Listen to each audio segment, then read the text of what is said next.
कथा व्यास को कैसे दिया बाबा नीम करोली ने जीवन दान, बता रहा हूँ इसी कथा में।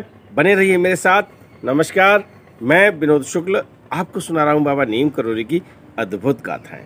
अद्भुत गाथाओं की श्रृंखला में आज हम आपको लिए चलते हैं कैंची धाम। प्रातः बेला है, महाराज जी अपने तख्त पर विराजमान है और कथा व्यास शंकर प्रसाद जी अभी अभी भागवत कथा हुई है और वो महाराज जी से जाने की इजाज़त लेने आए। महाराज जी कहते बैठ, पहले प्रसाद ले फिर जाना। जब ये आदेश हो जाता है तो व्यास जी जाते हैं, भैया प्रसाद लेते हैं और प्रसाद लेने के बाद पुनः आ जाते हैं और बार बार अपनी घड़ी देखते हैं। जब घड़ी देख रहे हैं तो सोचते हैं कि हम लेट हुए जा रहे हैं, क्या करें कैसे करें। अब समस्या उत्पन्न होती है जब समय की जो व्यवस्थाएं होती हैं वो गड़बड़ होती हैं, तो उनकी आकुलता थोड़ी बढ़ती है और इधर महाराज जी अपने निश्चिंत से हैं। शंकर व्यास ने फिर कहा कि महाराज जी आशीर्वाद दीजिए, हम चलें। मैंने जो बस सोच रखी है, यानी शाम को किसी से गाड़ी वाले से बात कर ली होगी, वो निकल जाएगी। महाराज जी बोले निकल जाए तो निकलने दे, तू बैठ।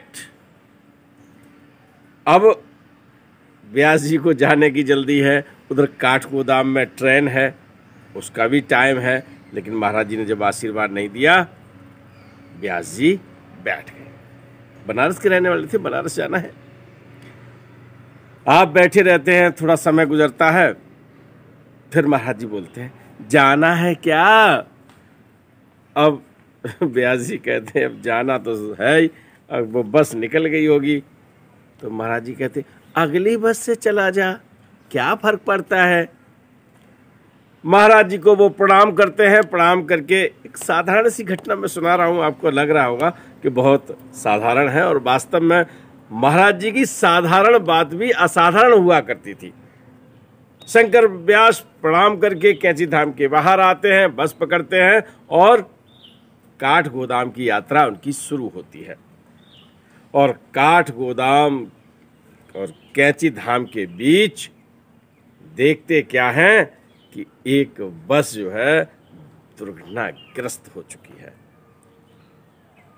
जब वो ध्यान से देखते हैं तो उन्हें लगता है कि आज प्राण बच गए, क्योंकि शाम को उसी बस से जाने का इरादा कर लिया था उन्होंने और वहाँ जो कंडक्टर था, परिचालक था, उससे बातचीत कर ली होगी। और अगर निर्धारित समय पे, जो उन्होंने निर्धारित कर रखा था, उस समय पे महाराज जी आशीर्वाद दे देते तो क्या होता। शंकर व्यास, मैं कुछ कहना नहीं चाहूँगा, क्योंकि जीवन दान जब मिलता है तो वही जानता है जिसे जीवन दान मिल जाता है। मित्रों, शंकर व्यास का कहना है कि उसमें बचता नहीं, कि उतनी जितनी दुर्घटनाग्रस्त वो बस थी, यानी उसकी दुर्दशा हो चुकी थी और उसमें बच पाना बहुत मुश्किल था। मुझे महाराज जी ने तो जान लिया होगा ना, और हमें क्या मालूम, हमें तो कैसे लेट कर रहे हैं। तो दूसरी बस में सवार करके व्यास जी की जान बचा दी, यानी उन्हें नया जीवन दान दे दिया। तो मित्रों, महाराज जी जब मानव देह लीला में थे तब भी वो इस तरह से भक्तों की रक्षा करते रहे और आज भी अगर आप मन से उनसे प्रार्थना करते रहते हैं तो आपको संकेत मिलते रहते हैं और उन संकेतों पर अगर काम करोगे तो आप समझ लीजिए इस भव सागर में बड़ी हिचकोले आते हैं, सब लहरें पार करके नैया पार हो जाती है।